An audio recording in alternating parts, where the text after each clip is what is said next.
সবুজ সাথী প্রকল্প, সেই প্রকল্পে সাইকেল পেতেও কাটমানি দিতে হচ্ছে। মালদার চাঁচলে হাই মাদ্রাসার প্রধান শিক্ষকের বিরুদ্ধেই উঠছে ঘুষ চাওয়ার অভিযোগ, আর এই অভিযোগে ফুঁসে উঠেছে খোদ হাই মাদ্রাসার পড়ুয়ারা। থেমে নেই রাজনীতিও।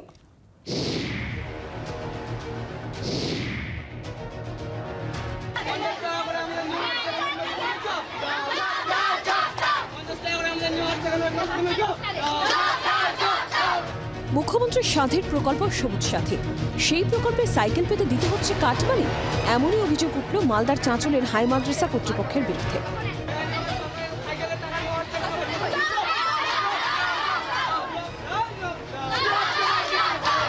চাঁচল 1 নম্বর ব্লকের থাহাঘাটি হাই মাদ্রাসা, এখানেই সবুজ সাথী সাইকেল পেতে পড়ুয়া পিছু 50 টাকা করে নিচ্ছে কর্তৃপক্ষ।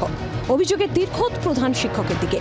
পড়ুয়াদের অভিযোগ, সাইকেল পেতে ফর্ম পূরণ করতে হচ্ছে, তার জন্য 50 টাকা করে নিচ্ছে মাদ্রাসা কর্তৃপক্ষ। টাকা দিলে তবেই মিলছে সাইকেল। টাকা দিচ্ছে আজকে 50 টাকা করে সাইকেলের, সবুজ সাথী সাইকেল যেটা সরকারি দেয়, সে সাইকেলের টাকা নেওয়া হচ্ছে 50 টাকা করে। আমরা সে সাইকেলের টাকা দিব না, বিগত কয়েক বছর ধরে এই টাকাটা নিচ্ছে। কে টাকাটা নিচ্ছে? টাকাটা এই মুহূর্তে জানা গেছে হিটজের নিচ্ছে, বললো সরকারি নিয়ম নেই 50 টাকা করে নেওয়া, তাও আমাদের 50 টাকা করে নেওয়া হচ্ছে। আমরা ওটা স্যারকে বলতে গেলাম যে স্যার আমাদের পয়সা কেন নিচ্ছেন, এবার স্যার উঠে আমাদেরকে ধাক্কা মেরে দিল। স্যার কিছু বলে না, বলছে আমি বলতে পারবো না, হেডস্যারকে বল। আমরা হেডস্যারকে ফোন লাগালাম 2-3 বার, উঠালো না। একবার আবার লাগালাম, তখন উঠালো। হেডস্যার ফোন উঠে বলছে আমি বলতে পারবো না, মোর্তু স্যারকে বল। মোর্তু স্যারকে বলতেছিলাম, মোর্তু স্যার আবার ধাক্কা মেরে ফেলে দিল। কর্তৃপক্ষের সাফাই, মাদ্রাসার খরচ তুলতেই পড়ুয়াদের থেকে টাকা চাওয়া হচ্ছে। আমাদের স্টাফ খুব শর্ট, আর ক্লার্ক নেই অনেক দিন থেকেই। তো এই কাজগুলো চটপট করে করার জন্য আমরা বাইরের লোকের হেল্প নিই, কম্পিউটার যারা এক্সপার্ট, এবং আমাদের যারা প্যারা টিচার আছে ওরা রাত্রেও জেগেও কাজগুলো করে দেয়, ওদেরকে দেওয়ার জন্য এটা নেওয়া হয়। বিষয়টি সামনে আসতেই শুরু রাজনৈতিক চর্চা। হাই মাদ্রাসার কর্তৃপক্ষ যে টাকাগুলো উঠোচ্ছে, এই টাকাগুলো কোথায় যাচ্ছে? আরও অনেক বিদ্যালয় থেকে ছাত্রছাত্রীদের কাছে এই ধরনের 50 টাকা করে কাটমানি খাওয়া হচ্ছে।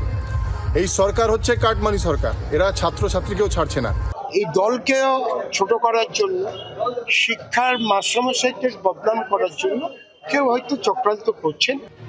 অভিযোগ প্রমাণিত হলে ব্যবস্থা নেওয়ার আশ্বাস দিয়েছেন বিধায়ক।